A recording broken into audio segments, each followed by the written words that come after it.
ಇದೇ ಬರುವ ಜನವರಿ 3 ಮತ್ತು 4 ಮಂಗಳೂರಲ್ಲಿ ಜಿನ ಭಜನಾ ಸ್ಪರ್ಧೆಯು ರಾಜ್ಯ ಮಟ್ಟದ ನಡೆಯುತ್ತದೆ. ಅದಕ್ಕಾಗಿ ಎಲ್ಲ ವ್ಯವಸ್ಥೆಗಳನ್ನು ಈಗಾಗಲೇ ಮಾಡಲಾಗಿದೆ.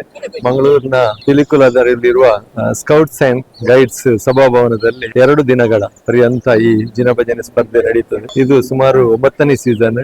ಜಿನ ಭಜನೆ ಆರಂಭ ಆಗಿ 10 ವರ್ಷ ಆಗಿದೆ.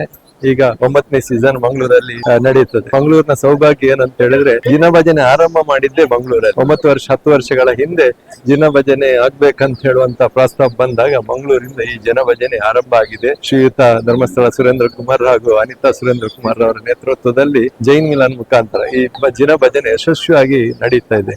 ಈ ಸಲ ಒಂದು ದೊಡ್ಡ ಸಾಧನೆ ಅಂತ ಹೇಳ್ಬಹುದು. ಯಾಕಂದ್ರೆ ಮಂಗಳೂರಲ್ಲಿ ಸ್ಕೌಟ್ಸ್ ಅಂಡ್ ಗೈಡ್ಸ್ ತುಂಬಾ ದೊಡ್ಡ ಹಾಲ್. ಈ ಹಾಲ್ ಅಲ್ಲಿ ಎಲ್ಲ ವ್ಯವಸ್ಥೆಗಳು ಅಚ್ಚುಕಟ್ಟಾಗಿ ನಡೆದಿದೆ. ಮಂಗಳೂರು ಹಾಗೂ ಇಡೀ ರಾಜ್ಯದ ಎಲ್ಲ ಜನರನ್ನು ನಾವು ಈ ಜಿನ ಭಜನೆಗೆ ಆಹ್ವಾನಿಸ್ತಾ ಇದ್ದೇವೆ. ಇದು ಅದ್ಭುತವಾದ ಈ ಕಾರ್ಯಕ್ರಮವನ್ನು ನೀವೆಲ್ಲ ನೋಡ್ಲೇಬೇಕು. ಯಾಕಂತ ಹೇಳಿದ್ರೆ ಈ ಭಜನೆ ಜೈನ್ ಸಮಾಜದ ಜಿನ ಭಜನೆ ಯಾವ ರೀತಿ ಇದೆ ಅಂತ ಹೇಳುವುದನ್ನು ಇಲ್ಲಿ ಪ್ರದರ್ಶನ ಮಾಡ್ಲಿಕ್ಕಾಗ್ತದೆ. ಈ ಸ್ಪರ್ಧೆ ರಾಜ್ಯದ ಬೇರೆ ಬೇರೆ ಕಡೆಯಿಂದ 8 ವಿಭಾಗಗಳಿಂದ ಸ್ಪರ್ಧಾಳುಗಳು ಬರ್ತಾರೆ. ಸುಮಾರು 56 ತಂಡಗಳು ಇಲ್ಲಿ ಸ್ಪರ್ಧೆಯಲ್ಲಿ ಭಾಗವಹಿಸ್ತಾರೆ. ಇದರಲ್ಲಿ ಅನೇಕ ಮುಖ್ಯ ಅತಿಥಿಗಳು ಭಾಗವಹಿಸ್ತಾರೆ. ರಾಷ್ಟ್ರದ ಶ್ರೇಷ್ಠ ವಿದ್ವಾಂಸರುಗಳು, ರಾಷ್ಟ್ರದ ಶ್ರೇಷ್ಠ ಸಂಗೀತಗಾರರು ಕೂಡ ಇಲ್ಲಿ ಭಾಗವಹಿಸ್ತಾರೆ. ನಾನು ವಿಶೇಷವಾಗಿ ನಾವೆಲ್ಲ ಮಂಗಳೂರಿನವರು ಇಡೀ ಜೈನ ಸಮಾಜ ಸೇರ್ತೇವೆ. ನಿಮ್ಮನ್ನೆಲ್ಲ ಇಡೀ ರಾಜ್ಯದ ಜನರನ್ನು ನಾವು ಈ ಮುಖಾಂತರ ನಿಮ್ಮನ್ನು ಆಹ್ವಾನಿಸ್ತಾ ಇದ್ದೇವೆ. ಧನ್ಯವಾದಗಳು.